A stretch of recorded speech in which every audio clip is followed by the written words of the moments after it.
Welcome to African Voices. I'm Larry Midowo in Ogun State, Western Nigeria. I've come here to Abeokuta to interview Wole Soyinka at his home. He just turned 90, but is still teaching and traveling. He was the first African to receive the Nobel Prize in Literature in 1986. We talked about his expansive body of work, from novels to poetry to plays, as well as his political activism and what comes next.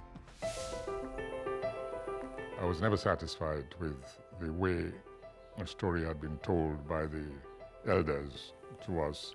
I remember this because my siblings, my peers would say, no, we didn't see that way. And I would say, I know, but this is the way I want it to go. I am Wole Soyinka, playwright, essayist, novelist, poet, and activist.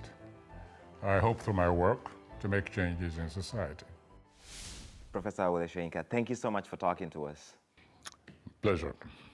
I know you don't make a big fuss about your birthday, but you just turned 90, which is a big deal. So I came all the way from Kenya to make a fuss. How does it feel? Well, that's the annoying thing, that I don't feel 90. I think I just have taken birthdays for granted. Usually what I do on my birthdays, I disappear into the forest. That's my normal way of spending birthdays. Wole Soyinka grew up in Abeokuta, in the southwestern region of Nigeria when it was under British control. He says he became politically aware by listening. I was a great eavesdropper on my parents, on the conversation going on, especially my father's colleagues. He was a headmaster, a teacher, and he had sort of coterie of argumentative people. Mm-hmm. And I was sitting there, I remember, behind an armchair, just listening. And so when the women rioted in this very town, Abeokuta, where we are now, my mother was involved in it. She was a lieutenant of Mrs. Ransom Kuti, Fela Kuti's, Anikulapo Kuti's mother. So as a child, when all the rioting was taking place, I became a courier between the various women's camps, passing messages. So I would say that this was the beginning of my political involvement. How old were you at that time? That's a very good question. I don't think I was more than 6. It was small enough to pass through the legs of the police who were guarding there. Seeing your mother involved in this political activism appeared to have planted the seed for your later work, essentially your life's work. That's correct, absolutely right. And being actually within the environment of that struggle of militancy against an unacceptable situation. These women coming in, for instance, in the Kuti house to report their encounters at the hands of they were called Akoda, the native police, quote unquote, and how their goods were being seized in the marketplaces if they didn't pay taxes, some of them beaten up, roughed up, and so on. I took the side of the women, in the most natural way. So that, yes, that's reflected in my writing, no question at all. While Nigerians struggled for independence, he found his love for poetry and theater in primary and secondary school. In his college years in Ibadan and later in Leeds, England, Wole immersed himself in Nigerian politics and attuned his dissident views. You were already, from an early age, a good writer. You were writing poems and plays. And why did you also decide that it was not just enough to write? You also had to be politically active. You had to raise your voice to injustices at great personal risk to you. Well, first of all, correction. I don't think I was a good writer at that early age, no. But I wrote a lot. I had this vocation, let's put it this way, however childlike it was, quite early, again, as a most natural aspect of my activities. Did I ever decide, deliberately to go into activism? I don't think so. I took what you might call a decision regarding my future career. But then I found I could not really abandon one for the other. But basically, I knew that I was more inclined towards the creative aspect. There's so many of us Africans who didn't live under colonization, and so we don't know what that was like. What was life then and compared to now? Oh, obviously at the time it was idyllic. Idyllic even though it was full of stress and struggle, but that kind of struggle made sense. You recognized it, the nature of it, the complexity of it, what things could be like if society evolved along the kind of discussions which we listen to from the adults. Now it's full of such complexities, such contradictions, such nuances which involve, unfortunately, life and death decisions. We didn't have all those in my childhood. So there was a sense of greater leisure, room for contemplation, for even dreaming. These days things happen so fast that I wonder if this young generation even has time to dream. Next, Wole tells me about the cost of his civil disobedience and how he feels about the motion picture it inspired. So that we can neutralize the two combatants. Absolutely.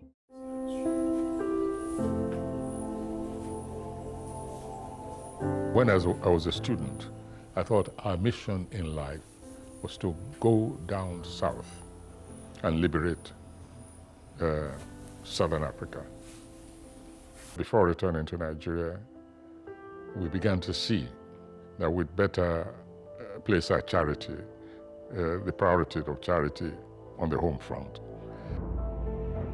Wole Soyinka was at university in England in the late 1950s during a time of apartheid in South Africa and a struggle for independence in Nigeria. After graduating, one of his first major works, The Lion and the Jewel, was performed at the Royal Court Theatre in London, where he worked as a literary advisor. In 1960, he won the Rockefeller Fellowship at Ibadan University and returned to a newly independent Nigeria. His criticism of Nigerian politics continued, with works like his satirical play about a fake prophet in The Trials of Brother Jero. There's a legend here about you sneaking into a radio station and swapping out a speech for something that was more critical. And this has been told so many times that it's quite a life of its own. So what is the truth? Well, the first thing I have to remind you is that I was tried and acquitted.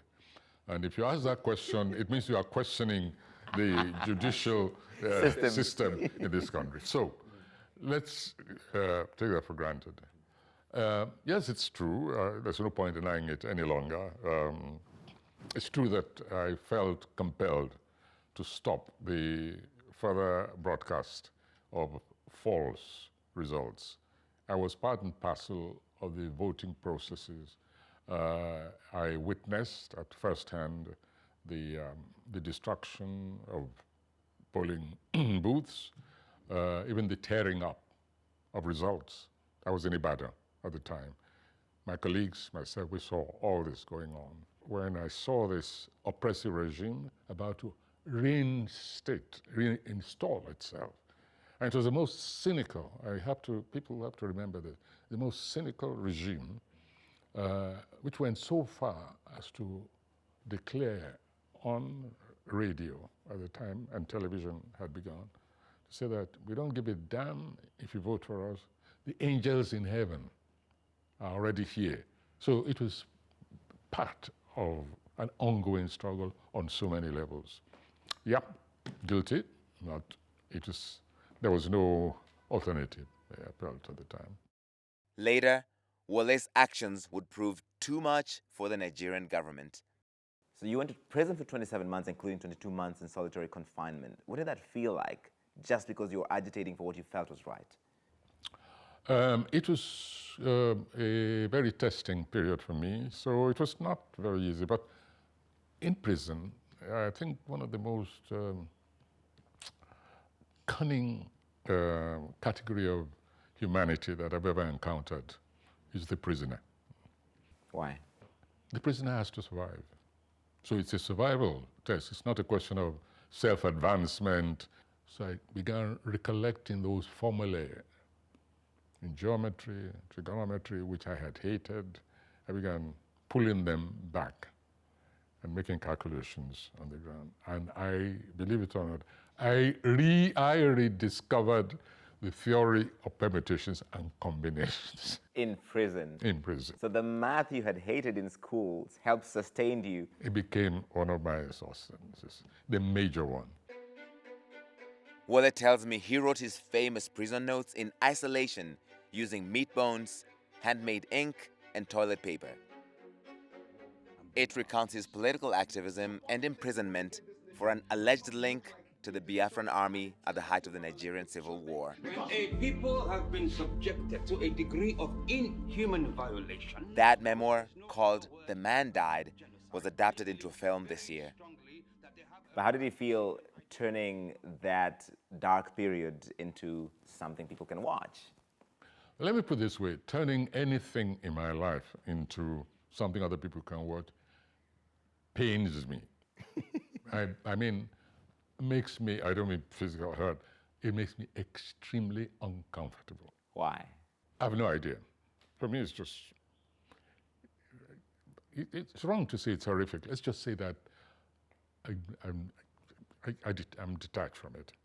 The one with which I've collaborated was the one you're referring to, The Man Died. The Man Died. In which I assisted them in trying to locate a building, a house, in which I hid and operated during the Civil War.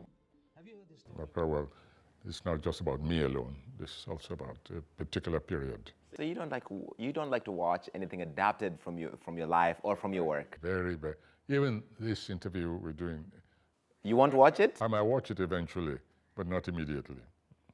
Why? It always, I don't know, it always takes a while to bring myself to watch me. Next, Wole tells me about his bittersweet reality after receiving the Nobel Prize in Literature.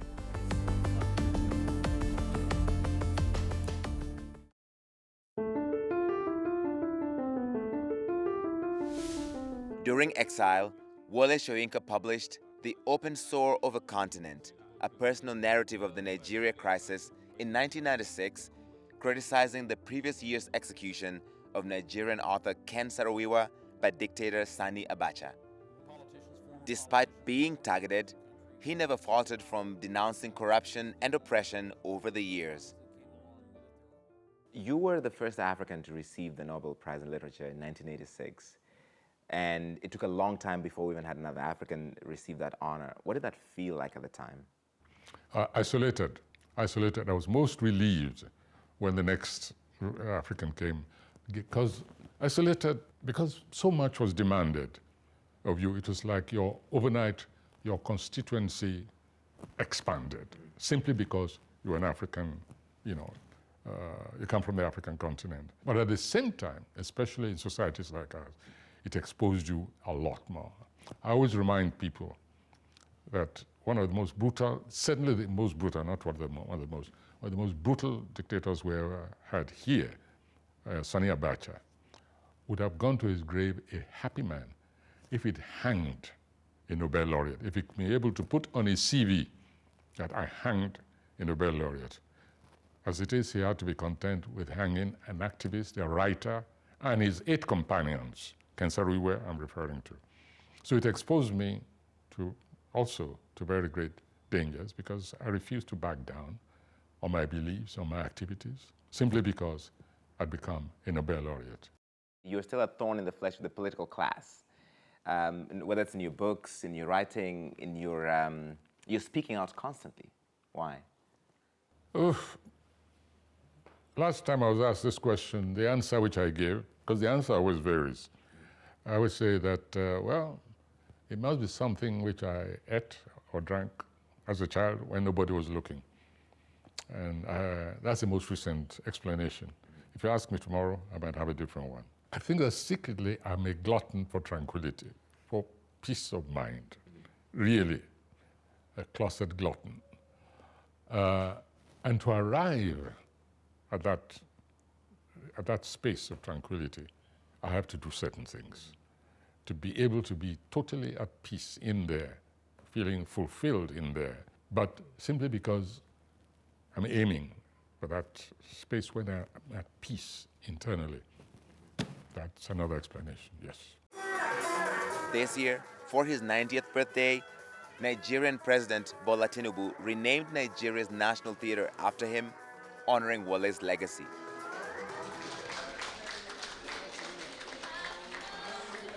While his town of Abeokuta celebrated his contributions, supporting young critical thinkers through the Wole Soyinka International Cultural Exchange Project. Are you reading any of your students? You said Henry Louis Gates was your student, for instance. Oh, yes, I think. I'm not going to mention names so as not to create an invidious thing. But I read my students, and I have helped promote a number of my student work. You write novels, you write plays, you write poetry, and guerrilla theater, your plays you call them. Do you have a favorite genre? Well, I think theater is my most, it suits my temperament best, yes. Because it's constantly a work in progress. Even after you've written it, it goes into production, variation, adaptation. I think theater. Next, Wole takes me to his place of tranquility.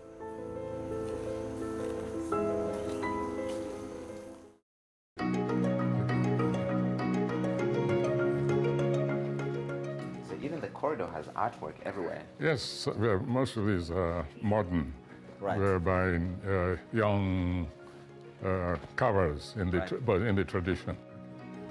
Your house here in Abeokuta is like a museum come art gallery.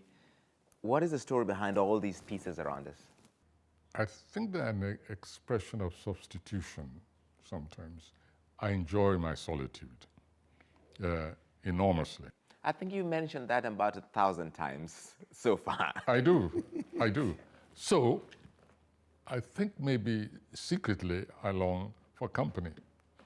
And that's why I accumulate all this. The company of inanimate objects. They can't talk back to you. They can't talk back.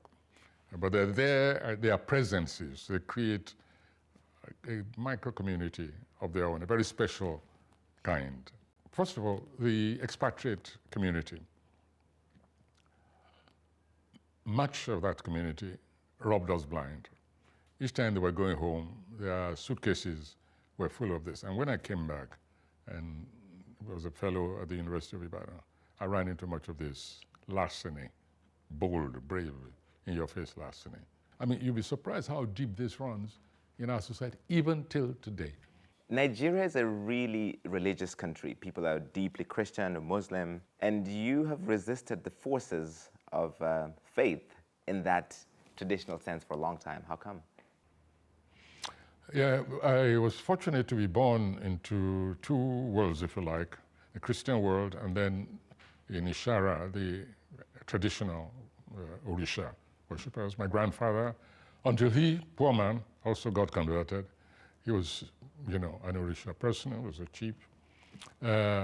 And his side fascinated me a lot more. It was more artistic for me, more creative, and also more mysterious. I don't find much of the mysterious in Christianity.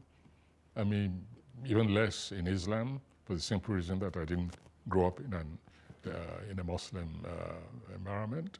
Orisha is open, very ecumenical. That's why these foreign so-called world religions were able to penetrate, infiltrate, and even distort the truth. The Orisha is so, because of this generosity of spirit, it's not violent. It's one of those African religions which eschew violence. It's telling the level to which most of Africa has been evangelized, either for Christianity or Islam, that most people consider you an atheist. Well, I'm an atheist in their sense, absolutely. I'm an atheist. I don't believe in the Islamic God, I don't believe in the Christian God. And for these religions, it means you're an atheist. So I say, yes, I'm an atheist. But I insist that all human beings, they have a certain spiritual core in their being. I believe myself to be more a spirit-sensitive person. You have a reforestation project here in Abeokuta, the Autonomous Republic of Ijegba. When I moved in here, it was entirely forested. All these were my hunting ground. I really felt I was in a different country and I could just stay here and cut off the rest of society. Wole embraces this time of his life with a little bit of dark humor. What you see when you come in there, on this side there, Where it says the trespassing cows will be hanged. will be hanged, yes. All that area, complete reforestation. So it's literally back to its natural something. And having recreated nature, don't I deserve to give it a name of my own? I think it's only right. It's only fair. Now that you have your own little piece of earth here, what's in your future? Future? Yes. Future, I don't want to be morbid, but you know, that's the future. But I made arrangement for that within this state. That is the most morbid answer anyone has ever given me. That I made arrangements for my death. Many people don't like to hear it. Yes. You know, I say it all the time, so I won't say it here. You are CNN, everybody knows what I'm talking about. It's where we're all headed. It's the future for everybody. But in terms of... Yes, but before you die. In terms of productivity, the immediate thing is to go on a vacation. Take a resolution which will be attested judicially, not to grant any more interviews on pain of penalty, which will be recorded, no more interviews. I'm glad we got this in. Certainly not writing, possibly trying to resume certain activities which gave me pleasure, which I consciously and rigorously cut off to be able to pursue my vocation. Because I'm not going to sit on them. I'll also get into a vehicle somewhere, I don't care, where in the world, and say for about a week or 2 weeks, I'm just a tourist. I'm looking forward to that.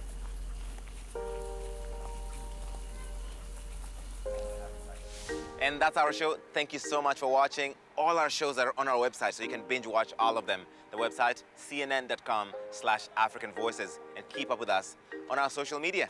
I'm Larry Medowo in Abeokuta, Nigeria, and I'll see you next time.